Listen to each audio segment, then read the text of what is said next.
देख के नहीं और मतलब ये भरा सब मिल लो या ना मिल लो, भाई ये बांटेंगे भी इनके पास। देश में लोकसभा चुनाव का डंका बज चुका है। भरतपुर लोकसभा सीट पर भी दोनों पार्टियों ने प्रत्याशी घोषित कर दिए हैं, लेकिन भरतपुर लोकसभा सीट जाट बाहुल्य क्षेत्र, यहाँ पर जाट मतदाता सबसे अधिक हैं।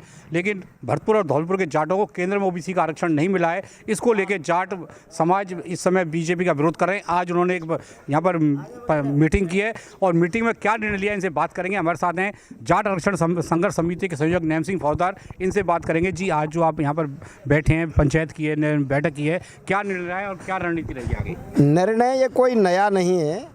निर्णय तो जयचौली महापड़ाव पर हमने गंगा की कसम उठाकर निर्णय ले लिया था कि अगर आचार संहिता से पहले भरतपुर धौलपुर के जाटों के आरक्षण का नोटिफिकेशन नहीं हुआ तो जाट समाज तो भारतीय जनता पार्टी के खिलाफ वोट करेगा ही और कर रहा है। लेकिन हम वाल्मीकि से लेकर ब्राह्मण तक 36 कौम से जिस तरह से जिन्होंने हमारे आंदोलन को समर्थन किया, चाहे वो ब्राह्मण हो, चाहे वो जाटव हो, चाहे गुजर हो, चाहे सैनी हो, 36 कौम के भाइयों ने हमारे आंदोलन का समर्थन किया।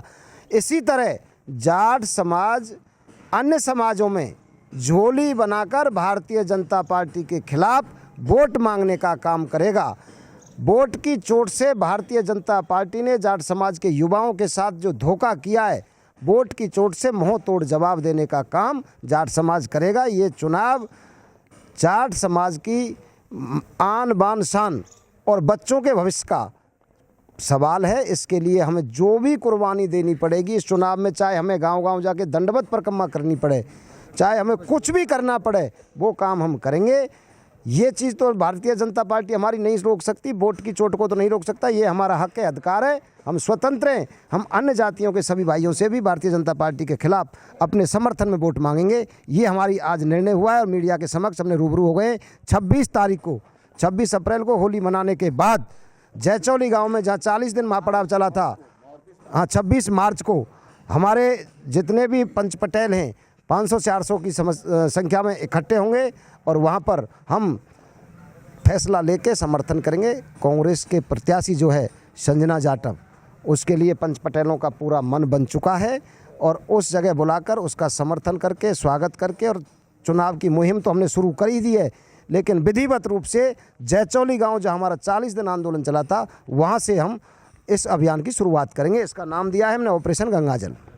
हमारे साथ और भी आप देख सकते हैं ये सभी जाट समाज के जो हैं मुखिया हैं, सरदारी, जाट सरदारी, जो भरतपुर और धौलपुर करौली जो लोकसभा क्षेत्र है वहाँ की सरदारी आई हुई है और सभी ने निर्णय लिया है कि इस बार जो है भाजपा के विरोध में हम वोट देंगे। हमारे साथ युवा हैं, इनसे बात करेंगे। जी, आप बताएं, आप युवा वर्ग हैं और क्या आपका विचार रहा आज? देखिए, मैं तो समाज का धन्यवाद देना चाहता हूँ कि ये लड़ाई हम युवाओं की है। ये लड़ाई बड़े बुजुर्ग अपने कंधों पर लेकर हमारी लड़ाई लड़ रहे हैं। पहले तो मैं इनका धन्यवाद देना चाहता हूँ। मैं आपको बता दूँ, देखो, हमने कोई निर्णय नहीं लिया है। निर्णय अगर लेते तो 40 दिन उस पर इतना गांधीवादी तरीके से हमने आंदोलन क्या है, हमने तो अपनी मांग रखने के लिए अपना लेटर भेजा था।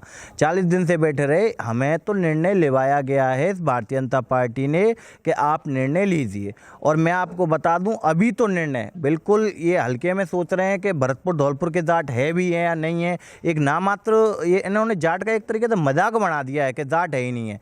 मैं तो 3600 कौम, 3600 बिरादरी, जिस तरीके से राजा पुरखा महाराजाओं के हमेशा सहयोग और 3600 कौम इस समाज के साथ लेकर चलते थे, मैं उन सभी से आह्वान करता हूं कि आज जाटों के मान सम्मान की बात है, समाज की बात है, उनके लाज की बात है। अगर आज आप आकर सहयोग करते हैं तो मैं आपको गारंटी देता हूं कि समाज का जो पुरखे कहते आए हैं, तब उनको पता चलेगा कि 1 जाट जाट और 2 जाट फौज और 3 जाट कंपनी और 4 जाट मौज।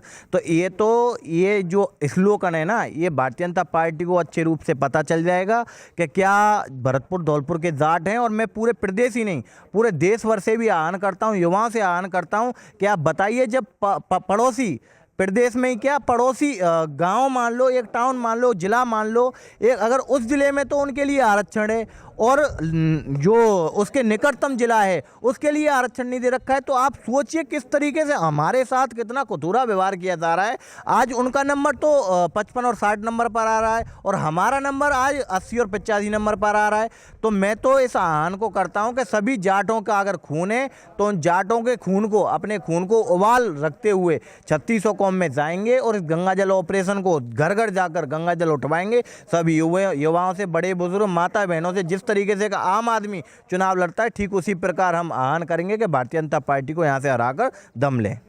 हमारे साथ महिला शक्ति में है, हम इनसे भी बात करेंगे कि इनका क्या रहेगा। जी आप बताएं। मैं महिला शक्ति की तरफ से बिमला चौधरी ये घोषणा करती हूँ कि ये पेपर मेरे हाथ में लग रहे हैं ना, और सारी मेरे साथ महिलाएं 300-400 महिलाएं, हम सभी गांव-गांव जाके, घर घर जाकर इस सरकार के खिलाफ, क्योंकि ये हमारे बच्चों के साथ अन्याय कर रही है, ये सरासर अन्याय है, सारे फ़ायदा उठा रहे हैं और हमारे भरतपुर के और धौलपुर के जाट के बच्चे ये इससे लाभान्वित नहीं हो रहे हैं, बहुत नुकसान उठा रहे हैं बड़ी बड़ी IAS IPS सर्विसों में, सेंट्रल की सर्विसों में। इसलिए हम अब के बिल्कुल भी इसके खिलाफ में वोट देंगे ना, हम वोट इस सरकार को देंगे और ना ही किसी को देने देंगे। महिला शक्ति की तरफ से मैं तो पहले भी गंगा जल उठा चुकी हूँ और मेरे साथ जब 250-300 महिलाओं ने भी उठाई थी। अब हम गांव-गांव जाकर हम सब घर घर जाकर लेडीज़ों को ये पेपर बांटेंगे और वोट नहीं देने देंगे। तो ये है महिला शक्ति, इनका भी कहना है कि हम घर घर जाकर गंगा जली के उठवाएंगे और ये निर्णय लिया है कि जाट समाज अब भारतीय जनता पार्टी के विरोध में वोट करेगा। हमारे साथ और भी है, इनसे बात करेंगे। जी आप बताएं, आप कहाँ से आए? जी मैं गांव बराकुर से आया हूँ। जब जी अब क्या निर्णय लिया गया? हमारे निर्णय ये समाज के संग में से हम बीजेपी को किसी की मतलब वोट नहीं देंगे और बीजेपी को जो तक हम सबक नहीं सिखाएंगे उनको मालूम नहीं पड़ेगी भरतपुर के जाट हैं कौन।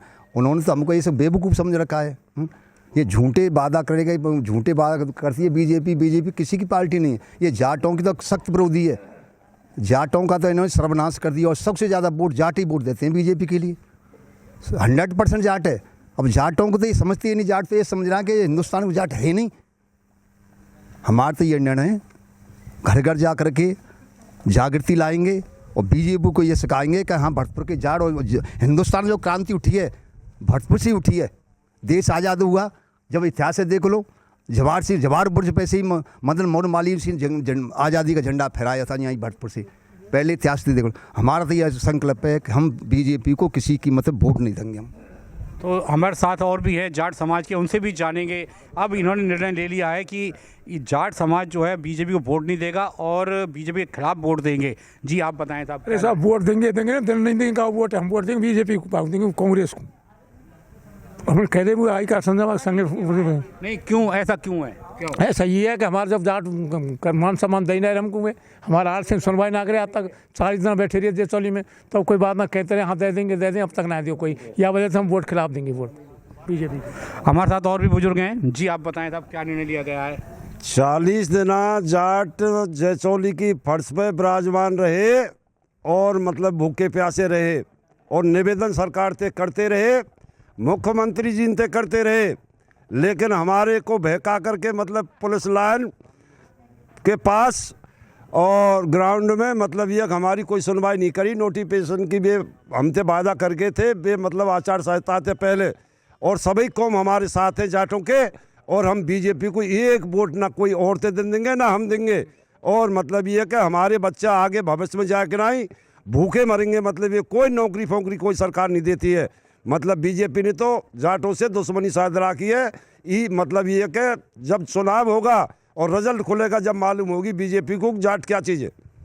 तो ये थे हमारे साथ में जाट समाज के जो सरदारी है, जो भरतपुर और धौलपुर लोकसभा सीट के यहाँ पे जाट सरदारी आई है। इनका कहना है कि बीजेपी को वोट नहीं देंगे और इस बार जो भरतपुर और धौलपुर की सीट पर भारतीय जनता पार्टी की मुश्किलें बढ़ रही हैं।